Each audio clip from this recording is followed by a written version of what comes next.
हम आपको दिखाते हैं प्रधानमंत्री बनने के बाद मोदी ने कब कब कुछ ऐसा किया जिसने दुनिया को चौंका दिया। 2014 के लोकसभा चुनाव में जबरदस्त जीत हासिल करने के बाद नरेंद्र मोदी की ताजपोशी की तैयारी हो रही थी। भारतीय जनता पार्टी को पहली बार पूर्ण बहुमत के साथ सरकार बनाने का मौका मिला था। 20 मई 2014 को संसद के केंद्रीय कक्ष में बीजेपी संसदीय दल की बैठक थी। नरेंद्र मोदी के लिए ये बड़ा दिन था, खासतौर से इसलिए क्योंकि अपने पूरे राजनीतिक जीवन में मोदी पहली बार संसद में कदम रखने वाले थे। उनके स्वागत की जबरदस्त तैयारी थी, लेकिन उस दिन संसद पहुंचते ही मोदी ने कुछ ऐसा किया जो किसी ने सोचा भी नहीं था।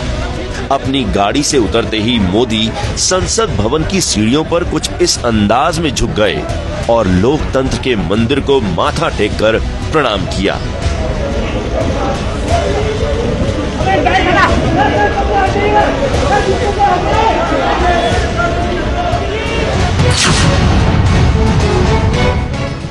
इसी दिन सेंट्रल हॉल में मोदी को संसदीय दल का नेता चुना जाना था। बीजेपी के सभी सांसद वहां मौजूद थे।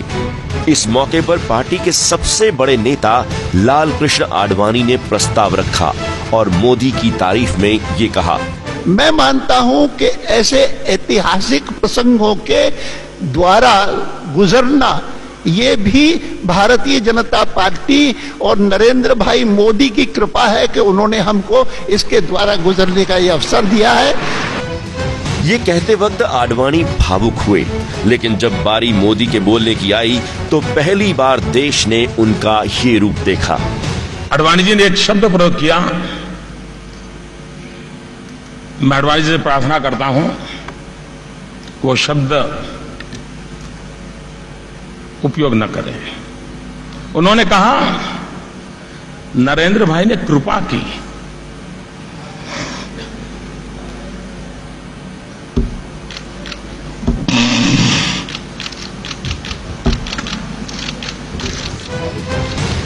अपने आंसुओं को रोकने की कोशिश करते हुए मोदी फिर बोले, लेकिन उनका गला तब भी भरा हुआ था। क्या मां की सेवा कभी कृपा हो सकती है?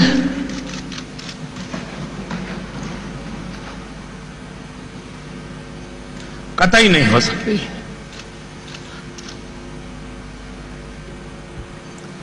जैसे भारत मेरी मां है,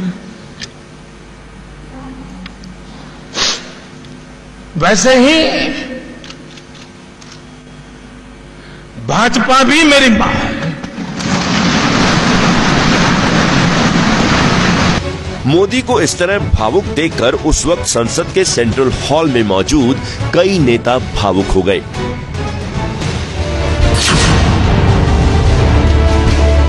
ये तस्वीरें 2014 के दिवाली के दिन की हैं। प्रधानमंत्री बनने के बाद नरेंद्र मोदी ने अपनी पहली दिवाली पर तब सबको चौंका दिया जब वो अचानक सियाचिन पहुंच गए। सियाचिन के सर्द मौसम में देश की सुरक्षा में तैनात जवान अपने बीच अचानक पीएम मोदी को देखकर हैरान थे। तब मोदी ने कहा कि वो अपनी पहली दिवाली जवानों के साथ मनाना चाहते थे। प्रधानमंत्री मोदी ने तब सारी दुनिया को चौंका दिया जब 2015 में वो बिना किसी पूर्व निर्धारित दौरे के अचानक पाकिस्तान पहुंच गए। क्रिसमस का मौका था। प्रधानमंत्री अफगानिस्तान से भारत लौट रहे थे। किसी को इस बात की खबर नहीं थी कि प्रधानमंत्री की पाकिस्तान जाने की कोई योजना है, लेकिन काबुल से लौटते हुए मोदी अचानक लाहौर एयरपोर्ट पर उतरे। उस दिन पाकिस्तानी पीएम नवाज शरीफ का जन्मदिन था। मोदी ने उन्हें जन्मदिन की बधाई दी और कुछ देर के लिए उनके घर भी गए।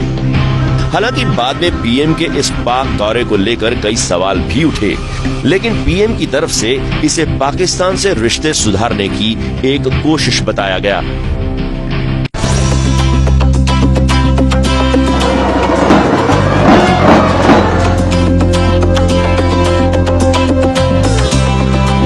पड़ोसी देशों से रिश्ते सुधारने की कोशिश में ही एक कदम था चीनी राष्ट्रपति शी जिनपिंग का खास स्वागत।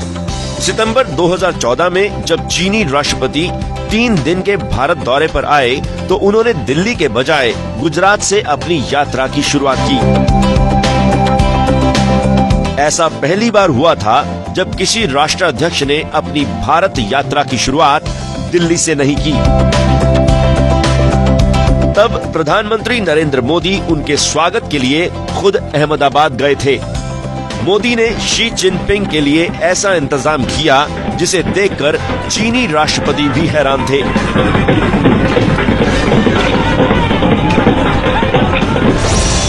पिछले साल अमेरिका यात्रा के दौरान फेसबुक के सीईओ मार्क जकरबर्ग के साथ मोदी की इस तस्वीर की काफी चर्चा हुई थी। फेसबुक हेडक्वार्टर में चल रही इस मुलाकात के दौरान पीएम मोदी ने अचानक मार्क जकरबर्ग की बाह पकड़कर उन्हें एक तरफ खींच लिया। दक्षिण अफ्रीकी देश तंजानिया के राष्ट्रपति के साथ ड्रम बजाते हुए पीएम मोदी की ये तस्वीर भी काफी चर्चित रही।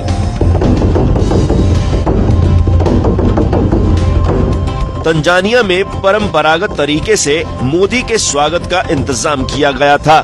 इसी कड़ी में 2 ड्रम भी रखे गए थे, लेकिन मोदी ने बिना हिचक ड्रम बजाए।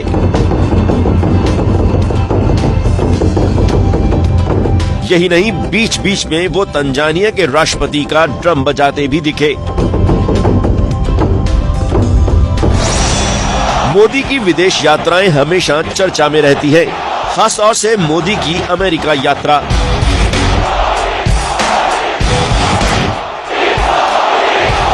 मई 2015 में जिस तरह अमेरिका के मेडिसन स्क्वायर पर भारतीयों ने मोदी का स्वागत किया, उसे देखकर पूरी दुनिया हैरान रह गई।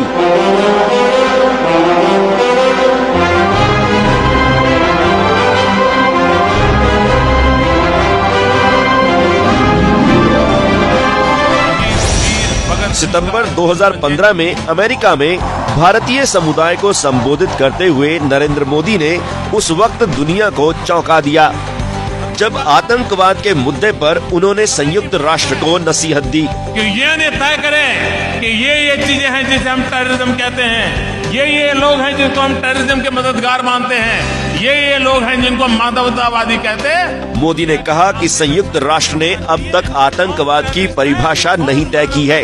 अगर इसे तय करने में ही इतना समय लग जाएगा तो इससे लड़ कैसे पाएंगे। दुनिया की मानवतावादी शक्तियों ने दबाव पैदा करना पड़ेगा कि एक बार ब्लैक एंड व्हाइट में तय हो जाना चाहिए कि आतंकवाद आखिर है क्या। आतंकवाद को लेकर मोदी के इस बयान की खासी चर्चा हुई थी। टेररिज्म और बैड टेररिज्म चल रहा है। अभिनंदन और आभार व्यक्त। मोदी ने पाकिस्तान के अंदर बलूचिस्तान के लोगों की समस्या को उठाया।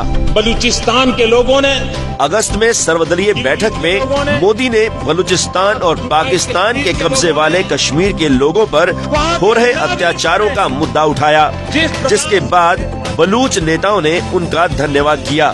जिस प्रकार से मुझे बहुत बहुत धन्यवाद दिया है।